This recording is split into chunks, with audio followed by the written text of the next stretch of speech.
Hello my dear friend, how are you? I hope you all will be fine. PK25NG के YouTube classes पर आपका बहुत बहुत स्वागत। जैसे कि आपको पता है कि इंडियन कॉन्स्टिट्यूशन के तहत हमने आधे से ज़्यादा फंडामेंटल राइट्स को कंप्लीट कर लिया है। इसी कड़ी में आज आगे बढ़ते हैं और बात करेंगे हम शिक्षा एवं संस्कृति के अधिकार की। तो चलिए शुरू करते हैं। शिक्षा एवं संस्कृति के अधिकार की बात आर्टिकल 29 एवं आर्टिकल 30 में किया गया है। साथ ही इसमें सारे अल्पसंख्यक नागरिकों के अधिकार को भी जोड़ा गया है और शामिल किया गया है।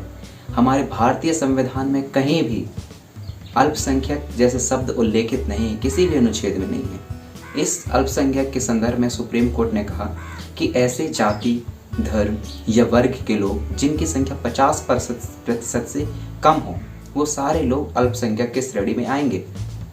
आपको यदि इसका एग्जाम्पल देखना हो तो आप इंडिया के नॉर्थ वाले एरिया यानी कि उत्तरी एरिया में आप देख सकते हैं, वहाँ हिंदू समुदाय कम है, वहाँ हिंदू माइनॉरिटी होती है। हमारे इधर तो कोई दूसरी कास्ट और दूसरे धर्म के लोग माइनॉरिटी हैं। ओके, तो चलिए इसी कड़ी में आगे बढ़ते हैं और बात करते हैं आर्टिकल 29 की। आर्टिकल 29 कहता है कि सभी अल्पसंख्यक नागरिकों को अपनी भाषा, अपनी लिपि को बनाए रखने का अधिकार होगा। साथ ही संस्कृति, क्या बोल रहे हैं, साथ ही संस्कृति को किसी भी प्रकार से कोई की संस्कृति की बेसिस पर या आधार पर किसी भी तरीके का कोई भेदभाव उनके साथ नहीं किया जाएगा। और जो नेक्स्ट आर्टिकल है, आर्टिकल नंबर 30, जो कि शिक्षा एवं संस्कृति के अंतर्गत ही आता है। आर्टिकल 30 कहता है कि जितने भी अल्पसंख्यक हैं उन सारे अल्पसंख्यक को अपने शिक्षण संस्थान स्थापित करने और उनका प्रबंधन करने का अधिकार होगा।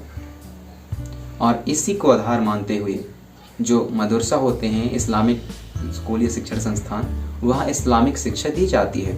इसमें कोई बुरा नहीं।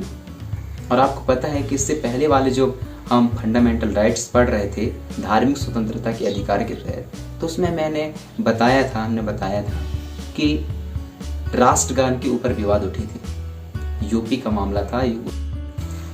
चलिए इससे जुड़ा हुआ एक बहुत ही ज़्यादा इम्पोर्टेंट मुद्दा देखते हैं। ये है राइट टू एजुकेशन एक्ट 2009, जो लागू होता है 1 अप्रैल 2010 से।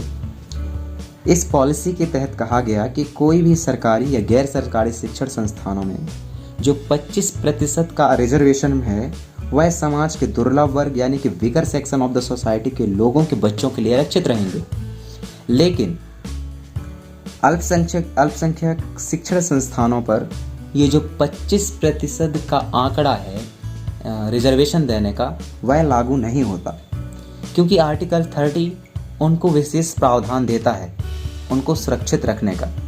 आपको पता है आर्टिकल 30 कहता है कि सभी अल्पसंख्यक को अपने शिक्षण संस्थानों को स्थापित करने व उनको प्रबंधन करने का अधिकार होगा।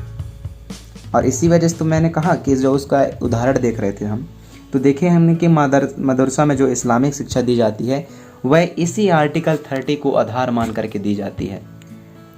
इसके अगले अध्याय में हम बात करेंगे और इससे ज़्यादा इम्पोर्टेंट टॉपिक की और फंडामेंटल की लास्ट राइट्स की।